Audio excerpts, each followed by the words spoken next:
welcome you to a conversation that is pretty timely, considering the times that we're in. Yes, we're in the digital age, we're in the age of AI, and I'm sure a lot of people have had the conversations about whether AI is going to replace our jobs, whether we're going to be replaced by AI and whatnot. Well, at least there's one job here that AI can't replace: your moderator. I use AI every day, right? Our teams are forced to use AI because if you don't use AI, you're going to waste my time, right? An assignment that could take an hour, the traditional guy who doesn't use AI would take a week, right? A board memo that could take a minute to create, somebody would take 2 days to create. So if you're on my team and you don't use AI, you are my weakest link. Whether it's code, whether it's summarization of something, whether it's sending an email, whether a proposal review, whether a board meeting, whether a review of what's happening in the budget, you should be able to outsource that intelligence to an AI. Same way you will not store all the phone numbers in your phone and repeat it to me one by one. Because you've outsourced mathematical stuff to your phone or your calculator. Why won't you do that when it comes to data intelligence? And I think our teams are now learning and embracing how to write software at scale, how to prototype software, how to tell you the idea I'm thinking, not by writing it out, by prototyping it. So we're pushing everybody to be AI native. If you're not, we will push you out.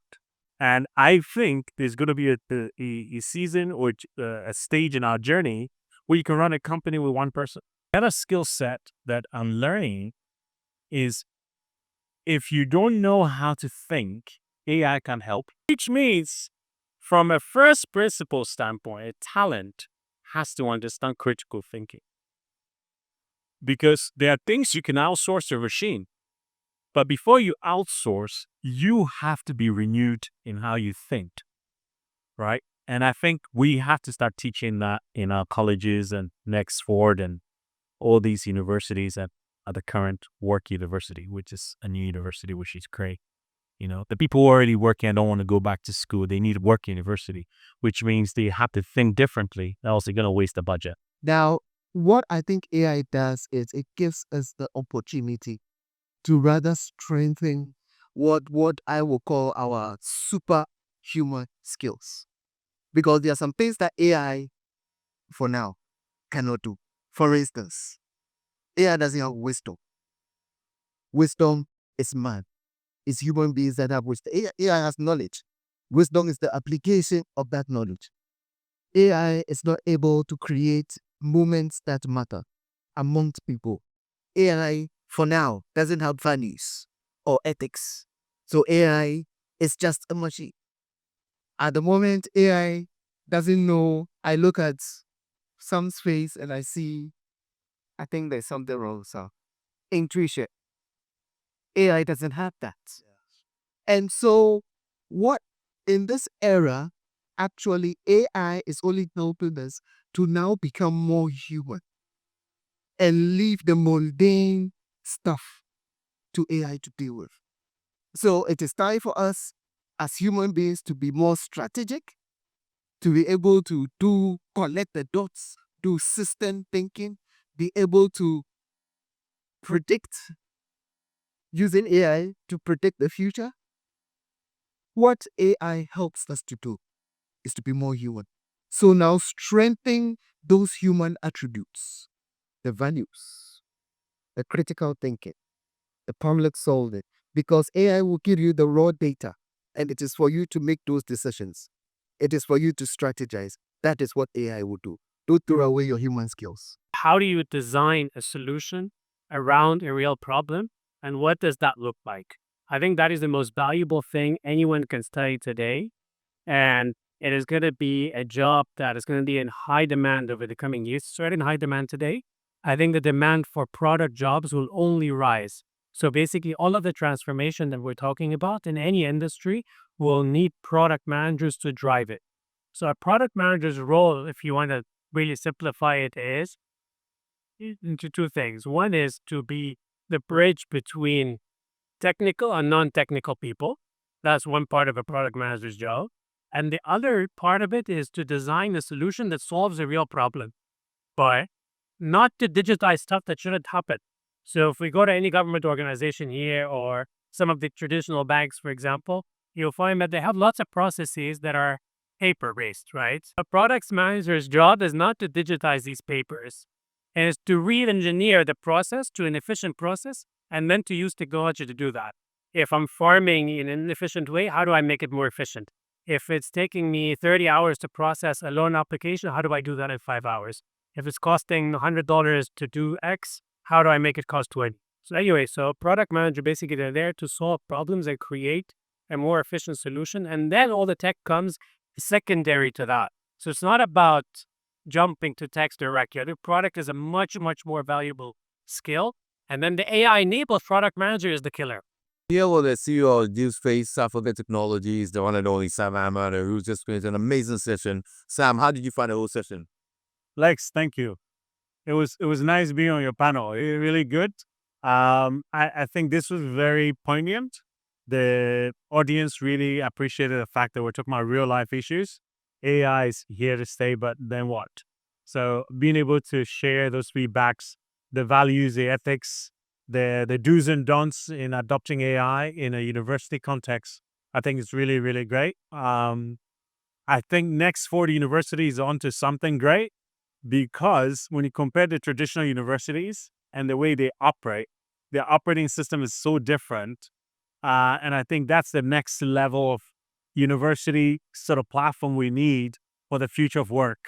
And they are here to solve the problem. And we're ready to take their graduates into the workforce. Yes, 100%. For the young talents in Africa who are watching you right now, and since we're talking about, sort of the skills that get them hired, and probably what you as an employer would look out for when it comes to the digital skills and the AI skills, what would you tell them? What should they be looking out for? What are some of the skills that you concentrate on prioritizing? What would you say? I think first you have to understand data. You have to know the science of data. What is data all about? So understanding how data moves, how data is saved, how data is duplicated, how data is shared.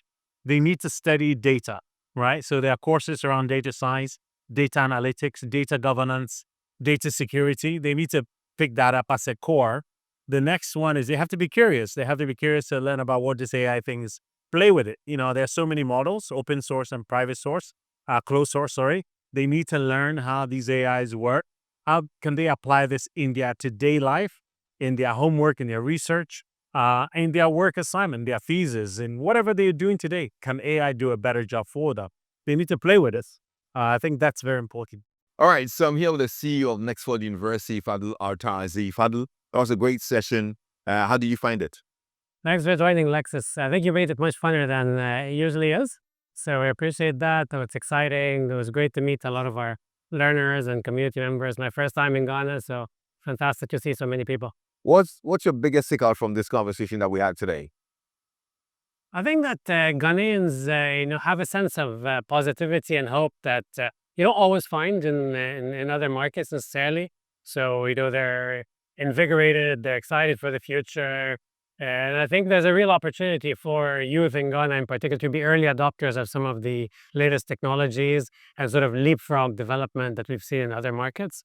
So I think that's my biggest takeaway. There's a real sense of, I think, excitement and hope among youth in Ghana. Right. For the young people who are watching you now, who are listening to you and all of that, who are seeking to delve into AI and become fluent, what does Nexford University offer them, and how can they take advantage of these opportunities that you offer? Sure. So Nexford integrates AI in all of its programs.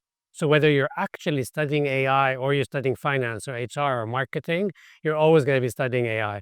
So we actually were one of the first universities, maybe even the first university in the US, to make the use of AI mandatory. So people are going to have to master how to use AI across all of their courses.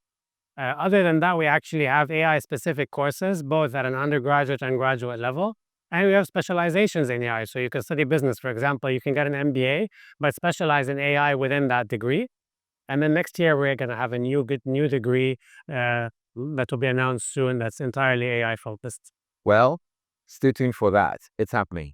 So I'm here with the Director of Human Capital, Absa Bank Ghana, one and only Mr. William Easmon, who's finished a very great session with us here at the Nexford University conversation. And I'm sure it was very enthralling, wasn't it? It was, with Lexis, and lots of ideas we shared, lots of thoughts, just showing us what's the lay of the land books in the future. Right. What's your biggest takeout from this conversation? Clearly, AI is not the future, AI is now. And so we have to position ourselves as employers, as employees, to make sure we take advantage of this whole wave of AI. For the young people who are watching who probably want to be more employable and maintain their jobs and probably not lose their jobs in this new digital era that we are in, what should they be doing? Well, I will talk about adaptability, your ability to dance with tech and dance with the human, both learning the steps how to dance, that's one. And then two, your ability to, even within that adaptability, to be able to dance to a change in rhythm. Continue dancing. Well, there you go. Really. We have a dance, don't we? We do.